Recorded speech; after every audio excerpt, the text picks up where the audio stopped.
Welcome everybody to Ready Steady Charge. We are a channel that seeks to inform you on all things electric vehicle in our wonderful province of Alberta. This is our first road trip video. So I will be taking a trip from Edmonton to Red Deer, while my friend will be joining me from Calgary. And each of us will be recording our own trip and hope to inform you on what it's like to drive electric vehicles in Alberta. So this is actually the planning stage. I feel like the planning stage is more informative to teach people how to, plan for a longer drive in an electric vehicle. So a little bit of background. I am driving a Hyundai Kona EV, and this is the 2020 version, and it is the ultimate trim, which means it has the bigger battery, 64 kilowatt hours. And the numbers I'm going to be using for planning are specific to my vehicles and my own experience with the vehicle. Different vehicles will perform differently, and you can't really take the number from one to the other. I have had this vehicle for just over a year, which means I've gone through a winter and a summer, and throughout different road conditions and temperatures, I have an idea of what the consumption number will be like. And the consumption number is important to see how far you can go. I usually look at it as how many kilometers can I drive on a single kilowatt hour of electric energy. So for the planning, the one-way trip from where I start in Edmonton to where I end up in Red Deer is 161 kilometers. And the conditions on the day I'm planning on driving is probably about 0 degrees to minus 10 degrees Celsius. Under this temperature, the typical consumption I've gotten before, and this is a more conservative estimate, is 4.5 kilometers per kilowatt hour. So that means on 1 kilowatt hour of energy, I can drive 4.5 kilometers. So if we divide 161 kilometers in total by 4.5 kilometers per kilowatt hour, we would get 36 kilowatt hour of energy used for the one-way trip. And if we divide 36 by 64 kilowatt hours, which is the total energy of the battery pack, we get 56%. So what that means is I have to charge in Red Deer before I make the return trip back to Edmonton. In terms of charging, I would prefer to charge it when I arrive instead of charging it right before I leave. And that has something to do with the temperature of the battery pack and how that affects charging speed. So a lot of these factors affecting charging and range, we will go into more details in other videos. But for this one, we will focus more on the road trip itself. So yeah, I'll join you when I start my trip.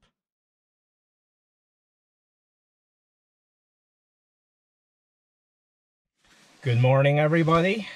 We're ready to start the trip. So we are starting at 98% state of charge, and I am expecting to get to the flow charging station in Red Deer in about 1 hour 45 minutes.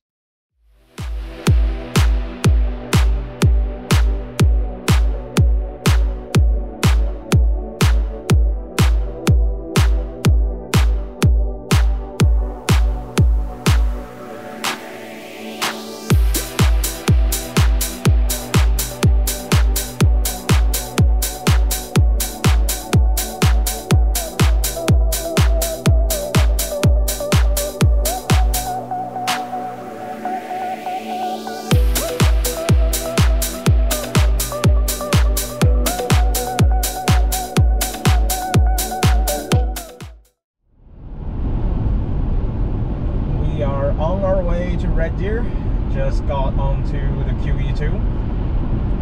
So far, the trip is going as planned. We started quite early, so I don't expect there to be too many cars on the road.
trip's been going well so far.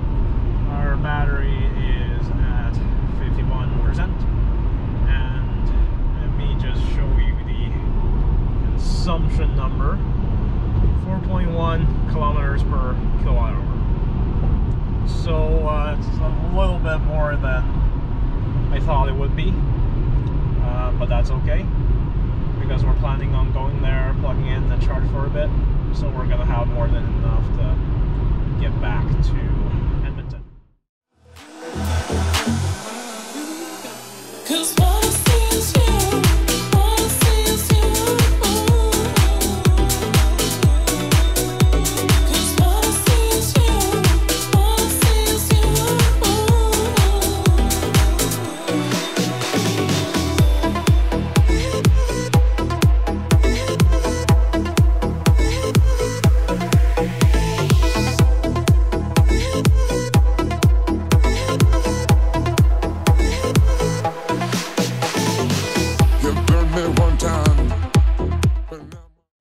At the charging station. This is the Flow charger in Red Deer. It's right next to the Canadian Tire gas station. Well, it turns out there's a bit of a surprise. That charging station that I was going to at the Canadian Tire gas station, that one's not working. It's out of order. You know, I should have checked before I left on the Flow app whether it's working, but I didn't. I forgot. Yeah, unfortunately, this is a reality of driving EVs. Sometimes charging stations are down. Doesn't happen very often, but it does happen once in a while. I do have an alternative, so I can go to the Shell gas station in the gasoline alley. I believe it's also attached to a McDonald's. That one has a level 3 charger as well, so I hope that one is working.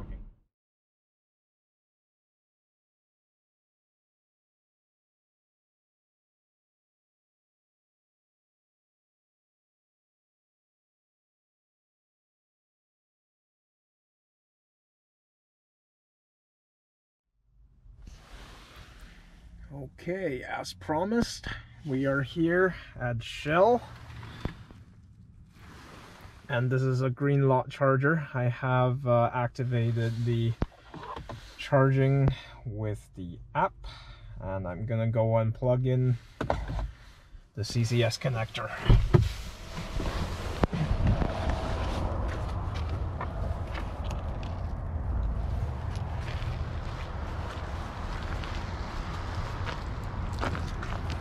Alright.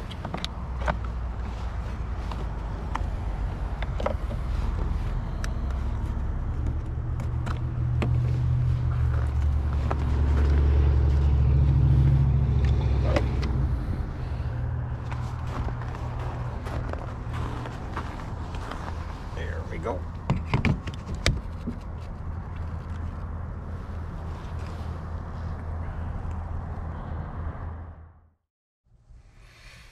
Alright, we're plugged in and we're charging. Alright, as you can see, it's at 21 kilowatts. That's not very fast. Usually I would prefer this to be at 40 something, almost 50. Now the reason why this charging speed is lower, and the reason why I want to charge earlier when the battery is warm, is because the battery is 2.2 degrees Celsius. That's actually not quite hot enough for the full charging speed. So this particular charger tops out at 50 kilowatts. Most of the time, the highest speed would be like 46, 47, 48, something like that. But now it's only half that speed because the battery is too cold. Now, it's a shame I couldn't charge when I first arrived in Red Deer, but, you know, the other charger wasn't working. So, not too much of a choice here. Well, we're gonna wait. I think I'm gonna charge to about at least 60 to 70%. Because I do have to go somewhere tomorrow morning too. But I don't have to go far, so I just need a little bit extra outside of what I'm gonna use to get back to it. Okay, we've been charging for about 30 minutes, and there's some good news. Look at the speed. 47. So about 10 minutes ago, which is 20 minutes of charging, we've reached top speed, and it's been sustained throughout the past 10 minutes. Let's take a look at the OBD reader. As you can see here, the heater is at 40 degrees. So over the first 20 minutes of charging, the battery heater had actually heated up the battery to a suitable temperature for full speed of charging. The temperature that the battery requires to get full speed of charging is around 6 to 7 degrees Celsius. And of course, the battery heater has to be a lot hotter in order to bring up the temperature of the whole battery. So the battery heater did what it's designed to do, and now we're charging at full speed. I am very happy about this. It is very good news. Okay, we are at 74%. This is usually where the speed starts dropping. Charging from 0, 10% up to 74-ish, that's when the speed is the fastest. And when it gets to 74, 75, or 76, the battery management system will reduce charging speed. Oh, here we go. The speed is throttling down. So, you know, if I am in a rush, I would unplug now. If I'm not in a rush, I might charge it a little bit longer, but I have way more than enough to get back to Edmonton. And this is a paid charger, so I'm not gonna charge here longer than I have to. Twice as bright. I learned that one time to take it all in stride. And from the first time, I played between the lines. You hurt me one time, but it won't happen twice.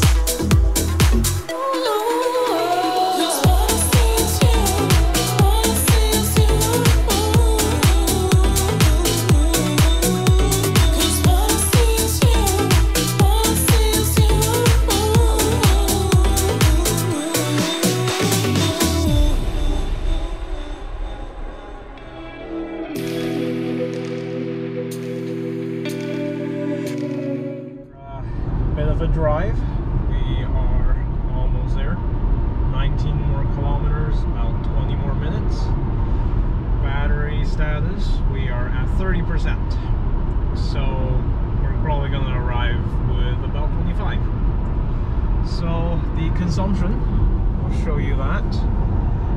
It's a lot better than when we went to Red Deer in the morning. Now, my theory is, and this always seems to be the trend, that when we're going from Edmonton south to Calgary, the consumption is quite high because Calgary has higher elevation.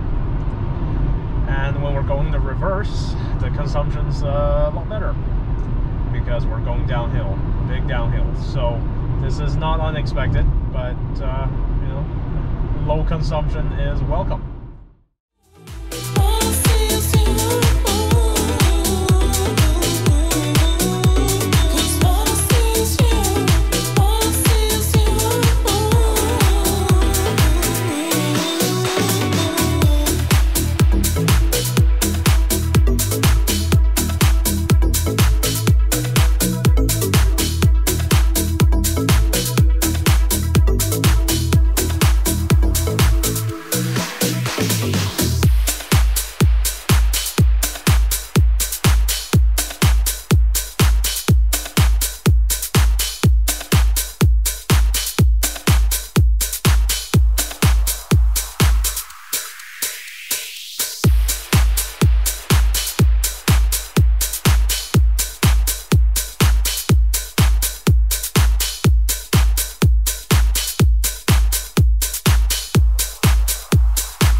We have arrived.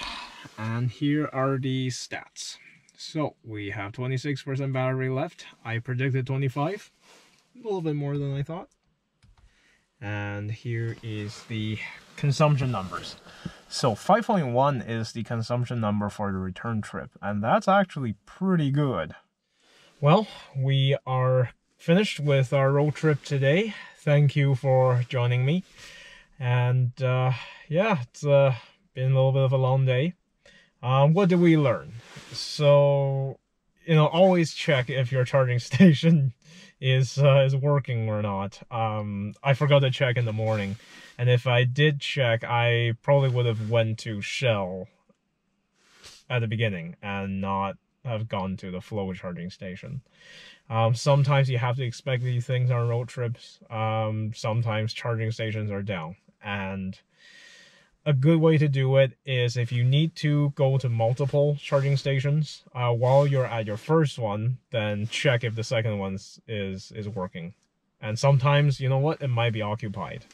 And when you're at the second one, check the status on the third one so that you can plan early. If you have to go to another charging station, go to the next town, or you charge a little bit more staying where you are, you can adjust your plan accordingly. Unfortunately, charging stations are not everywhere. They're not so prevalent that you don't have to worry about where you end up. But with some advanced planning, it's not likely you're going to be stranded. So for today, the Flow charging station didn't work, and then I went to the Shell one. That one worked, thankfully. Now, if that one was to not work, I have another plan. So there is another level 3 charger in Innisfail, and that's a little bit of a long detour, but that's the nearest fast charger. In the scenario where you run out of level 3 chargers to save yourself with, you can look for a level 2. Maybe one where you just have to stay long enough to get yourself to the next working level 3, so that way you won't get stranded. So the key is when you're driving an EV here in a place where charging stations are not everywhere, planning is key. So in terms of consumption, it is pretty much what we thought it is. The elevation difference between Edmonton, Red Deer, and Calgary is actually quite a lot. So when you're going from Edmonton to Calgary, you're actually going uphill, and that will use more electricity. Now, if you're going the reverse, you're going downhill. So what I have noticed driving the electric vehicle is that under the same conditions, going to Calgary uses a lot more energy, and coming back from Calgary uses a lot less. So elevation changes is something that you also have to keep in mind. When we went to Red Deer, our consumption was 4.1 kilometers per kilowatt hour, which is a little bit high in terms of consumption. And then when we're back, it's 5.1 kilometers per kilowatt hour. So if you even it out, about 4.5, which is what we predicted under these conditions. So I hope you enjoy watching this video. Thank you for your support, and we'll see you on the next one.